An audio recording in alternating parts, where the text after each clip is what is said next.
This is the Average to Savage podcast with Paul Guarino. Everyone and anyone, athletes, celebs, and much more. What's up, everybody? I'm back for another episode of the Average Savage podcast. Our special guest today is Crystal Dangerfield. Crystal, how's it going? Pretty good. I appreciate you coming on. Thank you. Happy to be here. Yeah, for sure. Let's just go back in time. What was your first memory of playing basketball? First memory for me would be a church league. It was upward basketball. Running around, jersey down to the floor, literally at my ankles. We would get stars on our shirts for like achieving certain things. Nothing too hectic. Yeah, for sure. Now, I've never been to Tennessee, and I know you grew up in Tennessee, so you got to tell me, like, what was it like down there? Where I was, it was pretty simple. Just like me, so that rubbed off on me for sure. I went to a school where it was like connecting schools. The elementary was connected to the middle school and to the high school. So grew up with the same people, left and got out of Tennessee as soon as possible.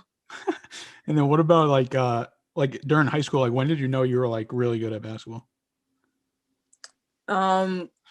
When our team was selling out the gym. That was the first time I was in a sellout gym. People were like coming to the gyms early. It was buzz around the state for the whole game setup and stuff like that. People thought I was transferring schools to go to a private school and a whole bunch of other stuff. Gotcha. And what was your recruiting process like?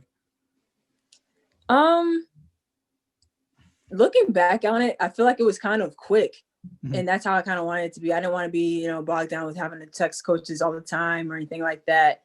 I took my unofficial visits and then made my decision at the end of it. What was like your final three schools? South Carolina, Maryland, and Uconn. No Tennessee? No, Tennessee left my list actually kind of pretty early. You didn't want to stay home? I mean, at first I did. Being a kid, wanting to stay close to home, close to friends and family. Of course, I did. That would have been a dream come true. But with everything that happened with Pat Summit, it was just like, it wouldn't feel the same. And then UConn kind of came to the picture after that. Yeah, for sure. So tell me about your UConn visit. Your first one. So my first one almost didn't even happen. Because I think a week or two before that, I had gone to Maryland and I was like, okay, I'm sold. Like I wanna play here. And my mom was like, no, you already scheduled the visit. You need to go ahead and take your visit to UConn. And I was like, okay. And I got up there and completely fell in love. No offense, but like forgot what Maryland was completely. And before I left campus, I had given my verbal commitment to go there. Oh, that's dope. Oh, right when you were visited? Yeah. Oh, that's crazy. What was it just like meeting like Gino for the first time? I can't even remember. It seems like such a long time ago. Being a kid, I know I was really excited. I don't even remember if that visit was first or the home visit that I had with them. He's a funny guy and I wasn't expecting it. Mm-hmm. So he was cracking a lot of jokes and it was really laid back, to be honest. It wasn't completely just about basketball with him. Yeah, for sure. And then like at UConn, like what was your overall experience like on and off the court? Just growing on the court, growing off the court. They kept us pretty busy, aside from like what we had to do with school, just off court activities. And then obviously on the court, you're challenged, you're pushed past what you think your limits are. And then I got better. So Yeah, for sure. What about like the transition from like high school to college? Was it like a crazy difference or not really? Yes. Yes. I don't remember what year it was, but I was having a conversation with one of my teammates and we were looking at like high school games and we're like, there's no way we thought that was intense or anything like that. We look back and like, if we knew what playing basketball was then, we would have been killing in high school. Like it would have been like 30-point games for like the entire time. But the transition was very different. What about like the first game that somebody like just gave you buckets? Like was there a game like at UConn where you're like, oh, like this is legit here? Yeah, and I've said this about in the league too. It's gonna be Kelsey Mitchell every time. She is hard to guard. Yeah, that's funny. And then just going. I mean, obviously this year has been crazy. You guys are gonna make another run at the championship. Like how disappointed were you that the tournament got canceled?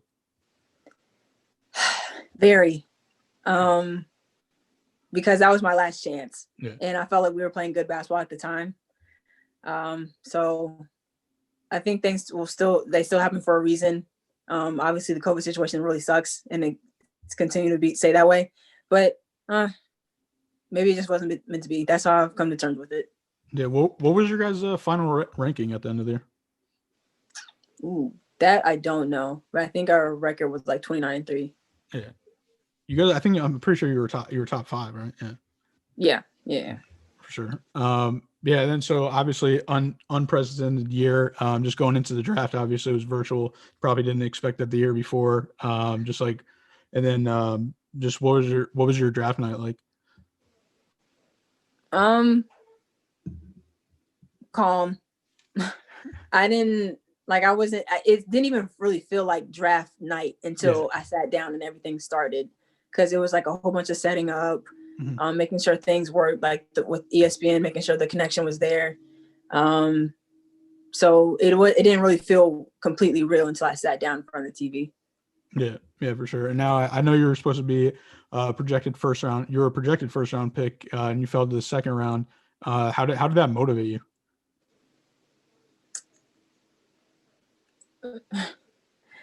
I took it as disrespect, because it's like my height. I felt like it was mainly because of my height, because as far as playing wise, I felt like I was one of the top point guards in the country. So there shouldn't have been a reason other than my height that I dropped that low. So I was like, I feel like my skill set should have overlooked all of that. But I just didn't want to go in there and prove anyone right about that. Like I am able to play in college. I was successful. So I feel like the transition into the league, it wouldn't have been that much of a difference either. Yeah. So during your rookie year, you're hot the whole season. When the rookie of the year talk started happening, was there any pressure on you? None at all, really. Because for the most part, it was just winning games. It was me getting better for my team and then winning games. We were in a position where we were the underdog. We weren't expected to do the thing. So that's what I wanted to carry and have my teammates notice about me, that it was just about winning games for me. What about, I'm going to make you talk about yourself, but when did you, at the end of the year, did you think you were going to win the rookie of the year? It was like a moment of, I think I'm going to, and then it was a moment of also like, there's still a possibility that I won't. Yeah. Because of how things had gone prior to that, dropping in the second round, not being talked about. I was like, they're still going to find a way for me not to get the award. And if it had happened, still would have gone out that night, played Phoenix. We won the game. Like, it was still basketball that had to be played. Yeah. But would I be disappointed? Very, because to play so consistently and not even be expected to, I think says a lot. Yeah. And what did it mean to you to just win the award and be the first ever second round pick? Just hard work paid off, and I proved other people wrong, proved myself right. That was the biggest thing. I was happy with how I played. Obviously, we lost way sooner than I wanted to get to the championship series and go for a championship. But was happy with how the first season could have gone, especially in those circumstances. So yeah. Yeah. Then going into next season, what are your goals? Just to get better. I'll be going up to Minnesota and training with them. So hopefully they'll have some film broken down for me so I can look at to see things that I can get better at, where I can be more effective on the defensive end, where I can push the ball in transition, and setting up my teammates and things like that. Yeah. And then what about what was it just like just playing with players that you grew up watching? It was crazy. Hadn't even met Still in person other than when we played the USA team in Gamble, or not in Gamble, but in Hartford. Yeah. And the second I saw her, ran up to her, gave her a hug. She picked me up, spun me around, and I was like, this is somebody that I would like be leaving middle school to go watch play in her SEC tournament when she was in college. So I just thought it was crazy playing on the team with her and then playing against other people as well. Yeah, definitely. Yeah, it's definitely surreal. What advice would you give just like a young athlete trying to make either trying to get a D1 scholarship or like trying to make a pro league? Just to continue to put the work in. Confidence speaks louder than anything you could ever say. Your play is going to speak even louder. So if you put the work in and you're confident, you go out there, there's nobody that can deny what you're doing. Yeah, for sure. Now going off the court, I know you just signed with Jordan Brand, so congrats again. What did that mean to you to sign with them? It was a dream come true. It was a match made in heaven. Everything that I'll get to do working with the brand was perfect for me. It combines my love for shoes, love for the game, and lets me have fun doing it. So I gotta ask you, what's your favorite Jordan? I have so many. Give me your top three. Give me your top three. Top three is the top 3 ones, the Bread Fours and Concords. All right. By far. You went specific. List off so many more. So is there any that you're looking forward to actually playing? These, because I know the newer ones are obviously more performance based, and the other old ones I don't think you're really actually playing. Yeah, they gave the sisterhood, the ones that they just came out with, the sisterhood collection. The shoes look great. They look great in pictures, but they look even better in person. There's like a shine that they have to them. It's a whole bunch that they're doing with their 35s, and then obviously the 34s looked great too. Now, have you got to talk to Michael Jordan? Not since signing the contract. I met him way back when at the Jordan Classic. Okay. Well, my senior year, but that's crazy. That's cool. All right, you ready for some more fun questions? Yeah. All right, what's your favorite song right now? That's hard. I don't. It's hard for me to have favorites like that. Can I look? Sure, go for it. It's staying with Lil Baby. It's his new song. It's called Everybody. So I think it's gonna stay with Lil Baby. Lil Baby. You like Lil Baby, huh? Love him. Who are your favorite players growing up, like WNBA wise and NBA wise, or athlete wise? If you had an athlete. Overall athlete is not staying in basketball. It's Serena Williams. Right. WNBA, college to WNBA was Maya Moore. Younger, Crystal was like trying to model her game after everybody. For a split second, I was like high on D Wade. Anybody really. All right, and then I'm a big jersey number guy. So I know you wore 5 at UConn. I'm not sure what you wore in high school, but why'd you pick 2? In high school, I wore 32. That was for Magic Johnson.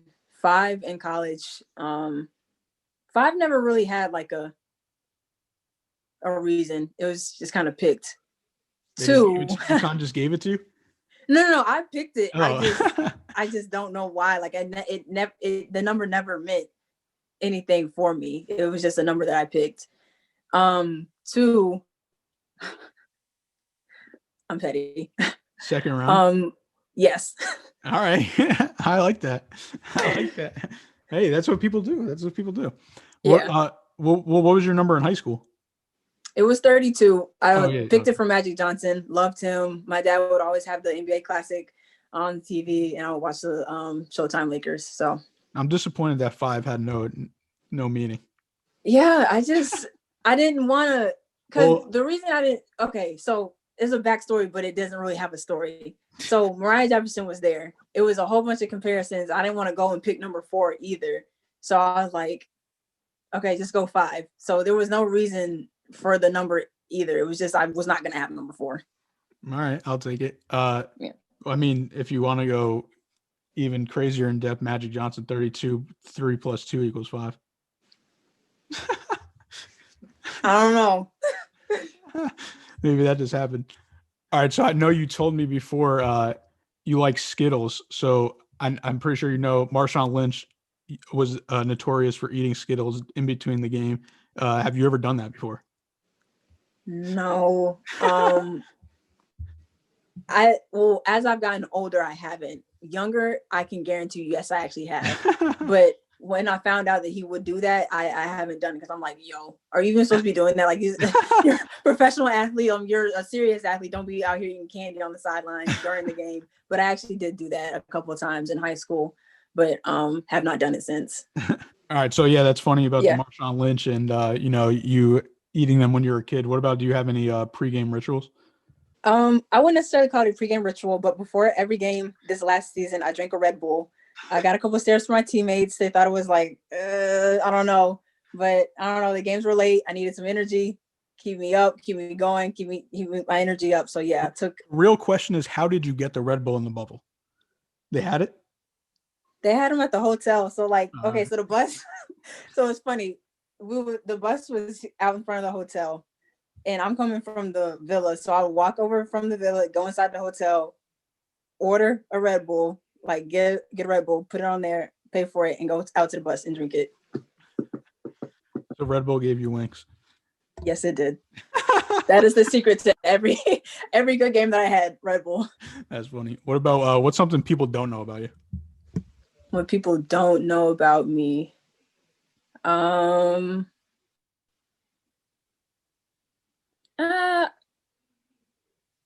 Probably my musical background, but I would also just say I love dogs. If you know me, like you're personally close to me, you know I love dogs. But other people would probably be surprised by how much I love dogs. Yeah. So all right. So I asked you a lot of questions. Do you have any questions to ask me?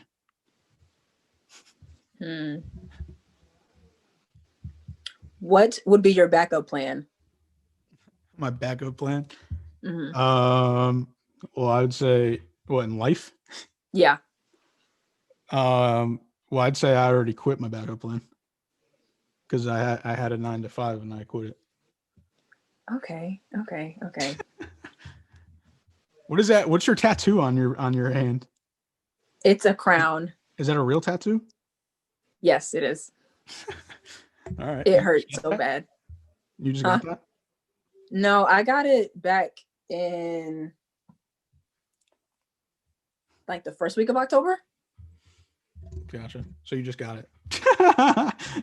I mean, not really. I have a more recent one, like on my leg. That one's like 3 weeks. How many tattoos do you have? 1, 2, 3, 4, 5, 6, 7, 8. All right. What was your first one? One that's on the outside of my right leg that says "Walk by Faith." All right. I didn't even know you had any tattoos. Yeah. I'm getting there. They're small, but like they take up space. So. Yeah, for sure. Well, yeah, appreciate you coming on, and could you let the listeners know where they can follow you at? Where they can follow me at? I don't even know my Twitter handles or nothing. I think Twitter is Crystal D2_. And Instagram is Crystal Dangerfield 5.